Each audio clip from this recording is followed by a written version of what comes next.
கடந்த மாதம் 5ஆம் தேதி திராவிட முன்னேற்ற கழகம் தமிழகத்தினுடைய அனைத்து கட்சிகளை எல்லாம் கூட்டி வைத்து ஒரு பொதுக்கூட்டத்தை நடத்தினார்கள்.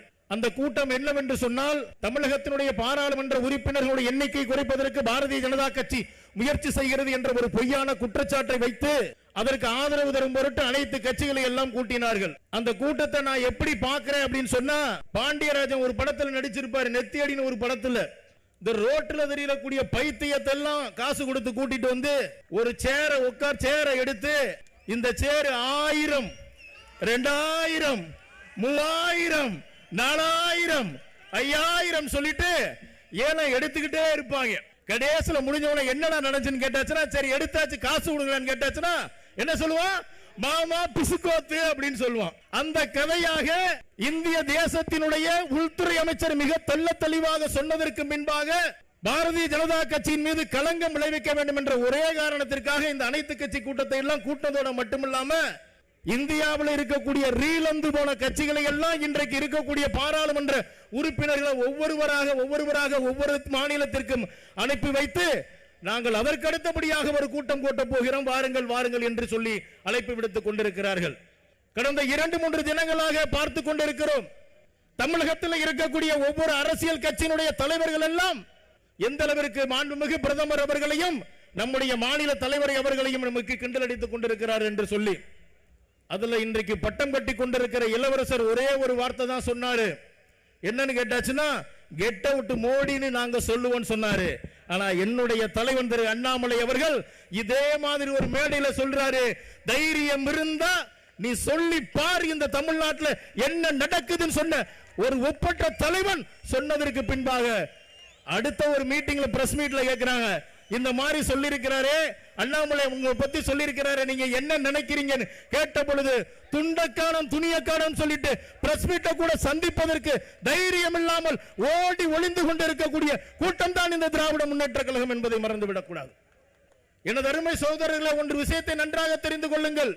நம்முடைய பாரதிய ஜனதா கட்சி எங்களுடைய தலைவர் அவர்கள் ஒரு விஷயத்தை ரொம்ப தெளிவா சொல்லுவாரு. அண்ணே, 1967க்கு பின்பாக திராவிட முன்னேற்ற கழகம் ஆட்சி அமைத்தது. அதற்கு பின்பாக இன்று வரைக்கும் 22 வருட காலம் இன்றைக்கு ஆட்சி திராவிட முன்னேற்ற கழகம் இருந்திருக்கிறாங்க. அவர்கள் ஒவ்வொரு முறையும் பாரதிய ஜனதா கட்சியின் மீது ஒரு பொய்யான குற்றச்சாட்டை கட்டமைத்து தான் இந்த ஆட்சியை பிடித்திருக்கிறார்கள். பாரதிய ஜனதா கட்சி மீது கட்டமைக்கப்படுகின்ற எந்தவித குற்றச்சாட்டத்தையும் 24 மணி நேரத்தில் உடைத்தே தீர்வேன் என்று சொல்லி உடைத்துக் கொண்டிருக்கிறார் நம்முடைய மாநில தலைவர் என்பதை நாம் மறந்துவிட முடியாது. இதுக்கெல்லாம் ஒரே காரணம் என்னன்னு ஒரு விஷயத்தை தெளிவா சொல்ல முடியும். மும்மொழி கொள்கையை பத்தி மாநில தலைவர் அவர்கள் ரொம்ப தெளிவா பேச இருக்கிறாரு. அதற்கு முன்பா நான் ஒரே ஒரு விஷயத்தை மட்டும்தான் நான் சொல்லிக்கொள்ள ஆசைப்படுகிறேன்.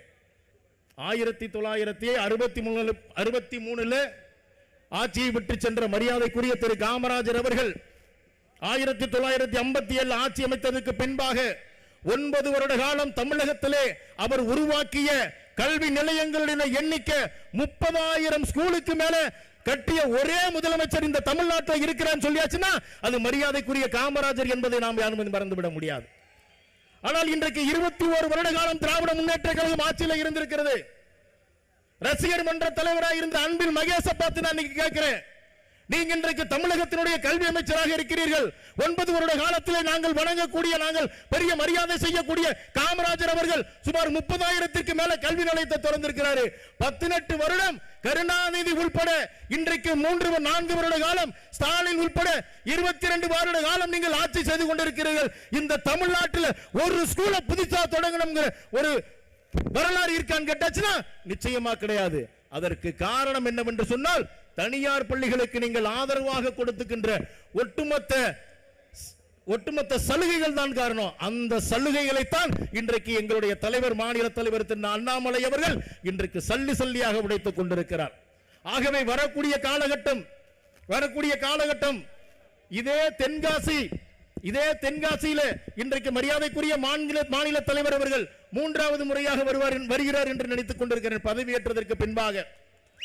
ஆனா முதல் தடவை அவர் வரும்பொழுது இருந்த ஒரு எழுச்சி மிகுந்த பொதுக்கூட்டத்தை போல இன்றைக்கு நாம் இந்த பொதுக்கூட்டத்தை காக்கிறோம். அதற்கு அடுத்தபடியாக எண்மண் எண் மக்கள் யாத்திரை தமிழ்நாட்டில் வரலாறு காணாத அளவிற்கு அனைத்து சட்டமன்ற தொகுதியிலும் சிறப்பாக எண்மண் எண்மக்கள் யாத்திரையை முடித்த ஒரு மாவட்டம் தென்காசி மாவட்டம் என்பதை மறந்துவிட முடியாது. அந்த தென்காசி மாவட்டத்திலே கொடுத்த பல்வேறு வாக்குறுதிகள் கொடுத்தார். அதையெல்லாம் நிறைவேற்றி விட்டுத்தான் இன்றைக்கு மரியாதைக்குரிய மாநில தலைவர் அவர்கள் இங்கே வருகை புரிந்திருக்கிறார்கள். ஆகவே அதை பற்றி தெள்ள தெளிவாக உங்களிடத்தில் எடுத்துரைப்பார்கள் என்று சொல்லி இன்றைக்கும் பாரதிய ஜனதா கட்சியில் தென்காசி மாவட்டத்தில் வரக்கூடிய காலகட்டம் மரியாதைக்குரிய மாவட்டத்தினுடைய தலைவர் திரு தென்காசி சேர்ந்த ஆனந்தன் ஐயாசாமி அவர்கள் பொறுப்பில் இருக்கும்போது 5 சட்டமன்ற தொகுதியிலும் பாரதிய ஜனதா கட்சியினுடைய நிச்சயமாக வளவரும் என்பதிலே நிச்சயமாக மாற்று கருத்து கிடையாது என்று சொல்லி வாய்ப்புக்கு நன்றி கூறி விடைபெறுகிறேன். நன்றி, வணக்கம். பாரத் மாதா கி ஜெய். நெல்லை சீமைக்கு வருகை தரும் எங்கள் மாநில தலைவர் இளம் சிங்கம் அண்ணாமலை IPS அவர்களை வருக வருக என வரவேற்கிறோம். இக்கணம் KNR பரமசிவன், மாவட்ட தலைவர், வர்த்தக பிரிவு, தூத்துக்குடி தெற்கு மாவட்டம்.